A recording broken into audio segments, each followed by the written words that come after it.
Assalamualaikum warahmatullahi wabarakatuh. Para sahabat rahimakumullah. Pada dasarnya manusia akan dihadapkan oleh yang namanya kematian. Kehidupan di dunia ini hanyalah sementara, sedangkan akhirat adalah kehidupan yang kekal abadi. Oleh karena itu, hendaknya kita selalu memperbanyak amal kebaikan ketika masih hidup di atas dunia untuk bekal kita di akhirat kelak. Rasulullah SAW bersabda, yang paling banyak mengingat kematian dan yang paling baik dalam mempersiapkan diri untuk amal berikutnya, itulah mereka yang paling cerdas. Hadis riwayat Ibnu Majah. Semua Muslim pasti memiliki keinginan cukup bekal sebelum nantinya meninggal dunia. Alasan inilah yang nantinya kita harapkan dapat menjadi penerang di dalam kubur dan mampu menjauhkan dari siksa kubur. Nabi SAW pun menganjurkan kepada umatnya untuk berlindung dari siksa kubur. Bahkan beliau tidak pernah lepas berdoa setelah salatnya untuk memohon dijauhkan dari siksa kubur tersebut. Berikut beberapa amalan penerang kubur yang bisa menjadi bekal kita semua untuk menghadapi kematian suatu saat nanti. Yang pertama, menjaga salat 5 waktu. Kewajiban umat muslim yang tidak boleh ditinggalkan ketika masih di dunia, yakni salat fardu. Dengan menunaikan 5 waktu setiap harinya, maka akan menghindarkan diri dari perbuatan keji dan mungkar. Begitu juga ketika kita sudah meninggal nanti. Salat dapat menjadi bekal kita sebagai penerang di kubur. Bahkan Rasulullah pernah mengatakan bahwa salat dapat menjadi cahaya kita di akhirat kelak. Nabi kita bersabda, salat adalah cahaya. Sedekah merupakan bukti nyata. Sabar itu adalah sinar dan Al-Quran adalah pembelamu atau penuntunmu. Hadis riwayat Muslim. Kemudian yang kedua, membaca Al-Quran.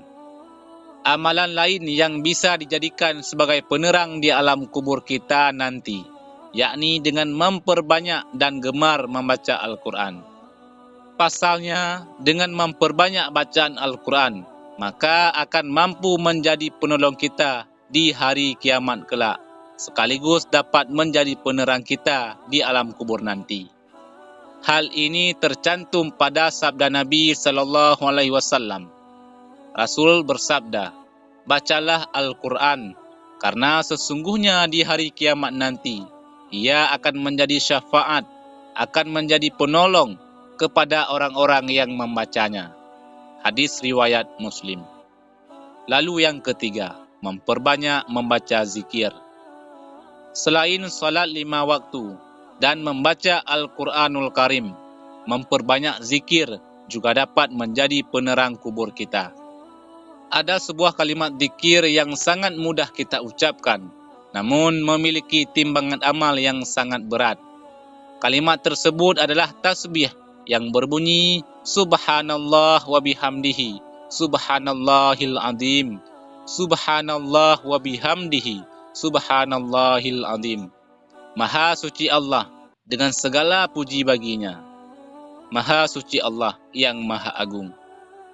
Nabi SAW bersabda, ada 2 kalimat yang sangat ringan di lisan, akan tetapi berat sekali di timbangan amal, dan sangat disukai oleh Allah yang Maha Pengasih atau Ar-Rahman, yaitu kalimat Subhanallah wa bihamdihi, Subhanallahil azim. Hadis riwayat Imam Bukhari.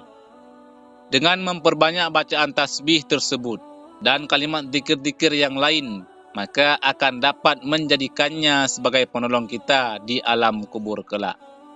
Kemudian yang keempat, memohon ampunan kepada Allah Subhanahu wa taala. Ada beberapa riwayat yang mengatakan bahwa seseorang muslim yang beriman kepada Allah akan dilapangkan kuburnya seluas pandangan mata, sehingga bisa menjadi penyelamat pertama di alam kubur kita nanti. Namun sebagai seorang muslim, bermodalkan iman jelaslah tidak cukup. Sebagai manusia yang berlumuran dosa dan selalu salah, tentu membuat kita harus sadar diri bahawa ampunan Allah sangatlah berharga bagi kita. Insya Allah, jika kita benar-benar bertaubat dan beristighfar dan tidak mengulangi kesalahan yang sama, maka Allah akan senantiasa mengampuni dosa-dosa kita semua. Dan jika ampunan sudah kita terima, siksa kubur pun pasti akan menjauhi daripada kita. Kemudian yang kelima, memperbanyak sedekah. Sedekah dapat menjadi amalan selanjutnya yang dapat menghindarkan kita dari siksa kubur. Sedekah merupakan salah satu wujud bukti rasa sosial dan peduli kita kepada sesama makhluk. Dengan memperbanyak sedekah, pahala terus akan mengalir ketika orang tersebut sudah meninggal sekalipun. Nabi bersabda, jika anak cucu Adam mati, maka semua amal perbuatannya terputus, kecuali 3 hal: sedekah jariah, ilmu yang bermanfaat, dan anak yang soleh yang mendoakan orang tuanya. Hadis riwayat Imam Muslim. Itulah para sahabat 5 amalan yang akan menjadi penyelamat sekaligus penerang di alam kubur kita. Semoga Allah Subhanahu wa taala memberikan kita nikmat di alam kubur kelak. Amin ya rabbal alamin. Assalamualaikum warahmatullahi wabarakatuh.